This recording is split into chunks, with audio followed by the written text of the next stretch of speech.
नमस्कार। आप सभी का स्वागत है किस्से और कहानियों में tales from the heart.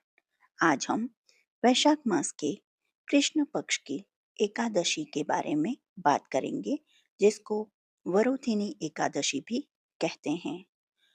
Varuthini Ekadashi का महत्व, कब है, पारण का समय और क्या नुस्खे करते हैं तो घर में सुख शांति और समृद्धि आती है, यही सब हम जानेंगे। और आपको ये वीडियो पसंद आती है तो please like, share and subscribe करें। कमेंट बॉक्स में विष्णु भगवान की जय जयकार अवश्य करें।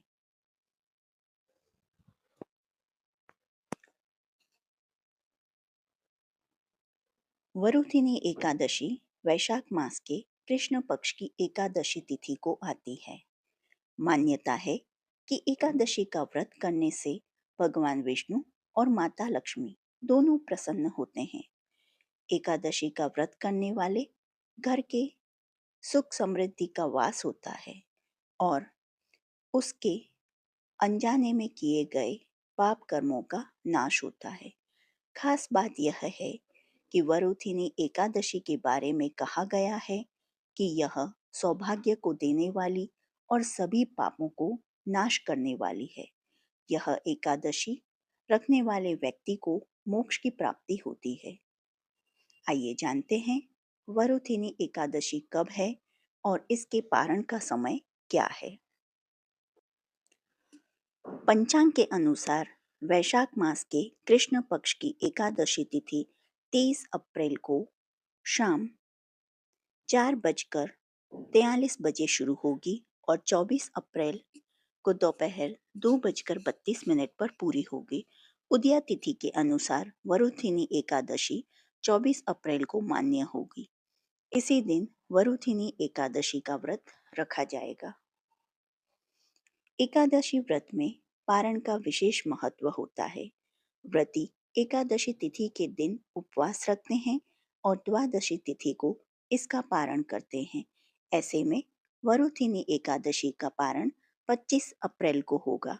पंचांग के अनुसार वरुथिनी एकादशी के पारण का सही समय सुबह 5:46 से 8:23 पर के बीच होगा।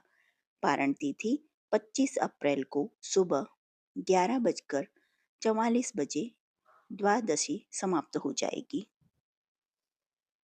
कहा जाता है कि वैशाख मास की वरुथिनी एकादशी को दीपक जलाने का विशेष महत्व है, लेकिन कहाँ रखने हैं और कैसे रखने हैं, किस चीज का रखना है, यह जानना विशेष है। तो आइए जानते हैं। हिंदू धर्म में दीपक को प्रकाश और सकारात्मकता का प्रतीक माना जाता है। वरुथिनी एकादशी के दिन इस विशेष स्थानों पर दीपक जलाने से घर की नकारात्मक ऊर्जा दूर होती है और घर में सकारात्मक ऊर्जा का वास बना रहता है। घी का दीपक जलाना विशेष रूप से शुभ होता है, क्योंकि घी को शुद्ध और पवित्र माना जाता है। ऐसे में वरुथिनी एकादशी के मौके पर घर के इन स्थानों पर दीपक जरूर जलाएं। इससे घर की दरिद्रता दूर होती है और सुख समृद्धि आती है। पूजा घर को सबसे पवित्र स्थान होता है। वरुथिनी एकादशी के दिन पूजा घर में भगवान विष्णु के सामने घी का दीपक जलाने से उनकी विशेष कृपा मिलती है और घर में सुख शांति बनी रहती है। दूसरा, रसोई घर में माँ अन्नपूर्णा का वास होता है। इस दिन रसोई घर में दीपक जलाने से घर में कभी अन्न की कमी नहीं होती और बरकत बनी रहती है। तीसरा, केले के पेड़ के नीचे। केले के पेड़ में भगवान विष्णु का वास माना जाता है। वरुथिनी एकादशी के दिन केले के पेड़ के नीचे दीपक जलाने से श्री हरि का आशीर्वाद मिलता है और घर की दरिद्रता दूर होती है। चौथा, तुलसी के पौधे के पास। तुलसी का पौधा भगवान विष्णु को बहुत प्रिय है। वरुथिनी एकादशी के दिन तुलसी के पौधे के पास घी का दीपक जलाने से घर में सकारात्मक ऊर्जा का संचार होता है और माँ लक्ष्मी की कृपा बनी रहती है। घर के मुख्य द्वार पर घर के मुख्य द्वार को सकारात्मक ऊर्जा का प्रवेश द्वार माना जाता है। इस दिन मुख्य द्वार पर दीपक जलाने से नकारात्मक ऊर्जा घर में प्रवेश नहीं कर पाती और जीवन में सकारात्मकता बनी रहती है। वरुथिनी एकादशी का हिंदू धर्म में बहुत महत्व है। तो आइए जानते हैं वरुथिनी एकादशी की व्रत कथा। वरुथिनी एकादशी की व्रत कथा। वरुथिनी एकादशी वैशाख मास के कृष्ण पक्ष की एकादशी तिथि को वरुथिनी एकादशी का व्रत रखा जाता है। इस दिन भगवान मधुसूदन के स्वरूप की उपासना की जाती है और वरुथिनी एकादशी व्रत की कथा का श्रवण किया जाता है। वरुथिनी एकादशी सौभाग्य देने, सब पापों को नष्ट करने तथा मोक्ष देने वाली है। वरुथिनी एकादशी का फल 10,000 वर्ष तक तप करने के बराबर होता है। कुरुक्षेत्र में सूर्य ग्रहण के समय एक मन स्वर्ण दान करने से जो फल प्राप्त होता है, वही फल वरुथिनी एकादशी के व्रत करने से मिलता है। शास्त्रों में अन्नदान और कन्यादान को सबसे बड़ा दान माना गया है। वरुथिनी एकादशी के व्रत से अन्नदान तथा कन्यादान दोनों के बराबर फल मिलता है। इस व्रत के महात्म्यम को पढ़ने से 1,000 गोदान का फल मिलता है। इसका फल गंगा स्नान के फल से भी अधिक है। वरुथिनी एकादशी के दिन खरबूजा का दान करना चाहिए।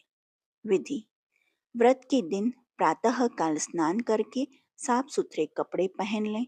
इसके बाद घर के मंदिर की सफाई करके दिया जलाएं। अब भगवान विष्णु को शुद्ध जल या गंगा जल से स्नान कराएं और उन्हें नए वस्त्र धारण करवाएं। अब भगवान विष्णु की विधिवत पूजा अर्चना करें। भगवान नारायण की मूर्ति पर तुलसी, दुर्वा, बिल्वपत्र और शमी पत्र अर्पित करें। इसके बाद विष्णु जी को केला, हलवा और खीर का भोग लगाएं। विष्णु जी की आरती के साथ पूजा का समापन करें। एकादशी के अगले दिन अपना व्रत खोलें।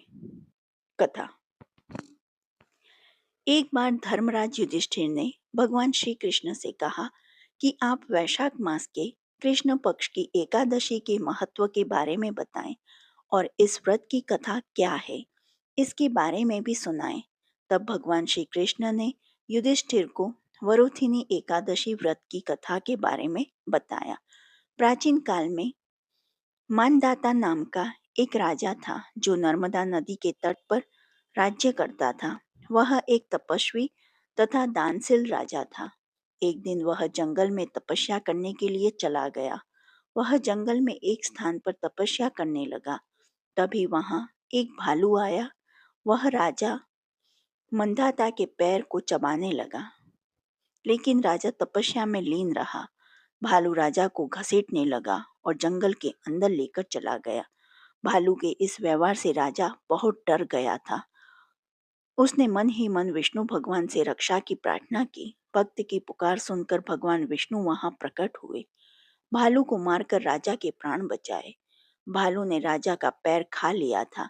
इससे राजा बहुत दुखी था। तब भगवान विष्णु ने उससे कहा कि तुम दुखी मत हो, इसका एक उपाय है। तुम मथुरा में वरुथिनी एकादशी का व्रत करो। वहां मेरी वराह अवतार मूर्ति की आराधना करो। उस व्रत के प्रभाव से तुम ठीक हो जाओगे। तुम्हारे पुराने जन्म के पाप कर्म के कारण ही भालू ने तुम्हारे पैर खा लिया। तुम बताए गए उपाय को करो। प्रभु की बातें सुनकर राजा ने वरुथिनी एकादशी का व्रत मथुरा में किया। वहां पर उसने वराह अवतार मूर्ति की विधि विधान से पूजा की। फलाहार करते हुए व्रत किया। वरुथिनी एकादशी व्रत के प्रभाव से राजा फिर से सुंदर शरीर वाला हो गया। मृत्यु के पश्चात उसे स्वर्ग की प्राप्ति हुई। इस प्रकार से जो भी वरुथिनी एकादशी व्रत रखता है, उसके पाप नष्ट हो जाते हैं और उसे मोक्ष मिलता है। जो आपको यह कथा पसंद आई हो तो please like share and subscribe करें और कमेंट बॉक्स में विष्णु भगवान और लक्ष्मी जी की जय जयकार अवश्य करें। देखने के लिए धन्यवाद। जय हिंद, जय भारत।